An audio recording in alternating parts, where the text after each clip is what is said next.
choix d'étudier en France n'a en réalité pas le mien, puisque ce sont nos parents, que je remercie d'ailleurs, qui ont voulu que mes frères, ma sœur et moi-même soyons scolarisés dans le système éducatif français dès notre plus jeune âge. Pour nous, en matière d'études, la France est une référence. Et notre langue officielle, la langue française, à part la langue maternelle, la langue que je maîtrise le mieux, c'est le français. Ce sont mes parents qui ont décidé, en fin de compte, que j'aille en France. J'avais commencé à faire le primaire ici en Guinée. Et avec les changements de politique d'éducation sous le régime Sékou Touré, mes parents ont décidé que c'était préférable que j'aille en France.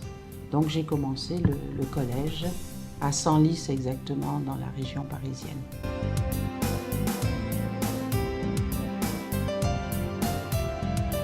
J'aimerais citer le dicton qui suggère qu'une nation doit être jugée sur la manière dont elle traite ses citoyens les plus faibles. Et en ce sens, j'estime que la France est une belle illustration de ces valeurs de solidarité que j'emporte en partie avec moi en la quittant. Moi, je suis arrivée en France en 1995. Donc, pour ceux qui s'en rappellent, c'était l'année de la Grande Grève. Donc, habitant Paris, pour moi, c'était impressionnant de voir à quel point un système social pouvait paralyser toute une activité parce qu'on est resté un mois sans transport en commun et donc pour aller à l'école c'était un peu technique. Donc il y a eu le vélo, traverser Paris en vélo, il y a eu la péniche et après on a fait de l'autostop aussi. Donc c'est vrai que ça, je me rappelle un jour en larmes appelant mon père et en disant mais j'en peux plus, je veux rentrer, voilà. La première chose qui m'a impressionné quand je suis arrivé en France, c'était notre semaine d'intégration. Et nous sommes arrivés à Clermont-Ferrand et l'école nous a offert 5 jours de séjour à Vichy. Et vous imaginez un peu, nous Africains avons lu l'histoire de la Seconde Guerre mondiale, le gouvernement de Vichy. Parmi nous, il y avait des personnes qui pensaient comme si Vichy était un pays. Alors, ils étaient surpris de découvrir subitement que Vichy était une ville très coquette. Quand on est arrivé en France, on était en pensionnat, ma sœur et moi, et on était invités par des familles d'accueil le week-end, toujours dans la région parisienne. Mais il est vrai qu'il n'y avait pas beaucoup d'enfants qui venaient d'Afrique. Donc on était un peu les bêtes curieuses un peu de la région. Et il s'avère que des familles voisines avaient demandé à notre famille d'accueil « Mais ces petites filles, elles mangent comme nous, elles dorment comme nous, elles font quoi ?» Et le père de famille avait répondu « Mais non, non, non, on les met dans les arbres, on leur fait une petite cabane là-bas, elles vivent. »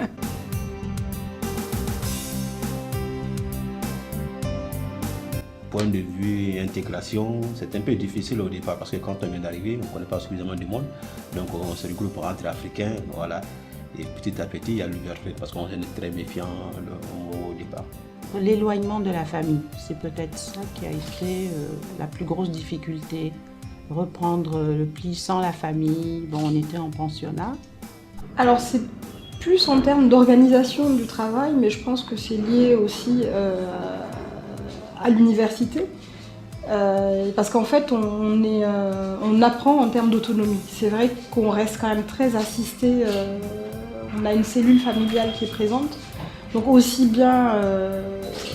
on est entouré finalement en Afrique. On est entouré aussi bien par la famille que dans le parcours scolaire. Alors que finalement, quand on coupe le cordon et qu'on se retrouve en France, c'est cette quête d'autonomie. Donc arriver à s'organiser, à travailler différemment. J'ai décidé de rentrer en Guinée afin d'explorer les opportunités professionnelles qui s'offraient à moi à l'époque.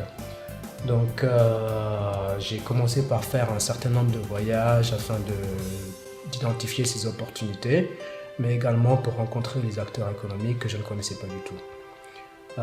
Finalement, je me suis installé avec un projet entrepreneurial, avec la création d'une société de conseil que j'ai dirigée pendant 2 ans, avant d'être sollicité pour occuper mon poste actuel qui était en parfaite adéquation avec mon expérience professionnelle, mais également tout mon parcours académique. Au moment où je partais déjà, j'étais fonctionnaire au ministère de l'économie et des finances. Voilà. Et donc après mon cycle à Clermont-Ferrand, j'ai eu la chance d'avoir un stage à la Banque mondiale à Washington. Et donc je suis allé rester à Washington pendant 6 mois. Et donc voilà, j'ai approfondi mes connaissances sur les questions de développement voilà, du financement international, ainsi de suite. Donc après, je suis revenu en France et je suis rentré en Guinée sans difficulté.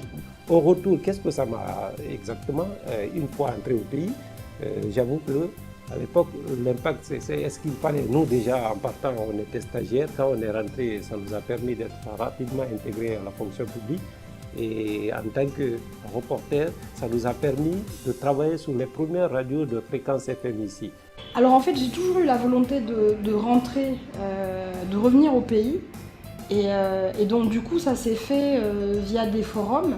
On avait également monté une association d'étudiants afro-caribéens, ce qui fait qu'on a eu la chance en fait de faire venir de nombreuses multinationales qui déjà à l'époque commençaient à s'intéresser à la recherche de ressources africaines, souhaitant rentrer pour pouvoir développer leur activité. Donc c'est comme ça que j'ai pu donc être interviewée par une multinationale et dès la fin de mes études, je suis rentrée en Guinée. J'étais diplômée en juin et en septembre, je commençais à travailler.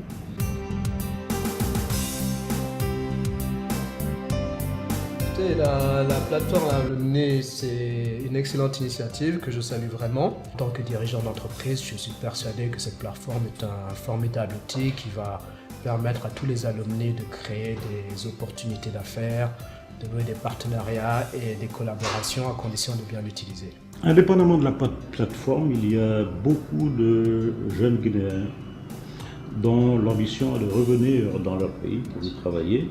Et j'avoue que c'est intéressant parce que souvent, les étudiants venant de France ou même revenant au pays ne se rencontrent pas forcément. Donc c'est une opportunité de pouvoir justement échanger, se rencontrer et peut-être même faire réaliser des événements ensemble, alors qu'on ne le ferait pas de façon automatique.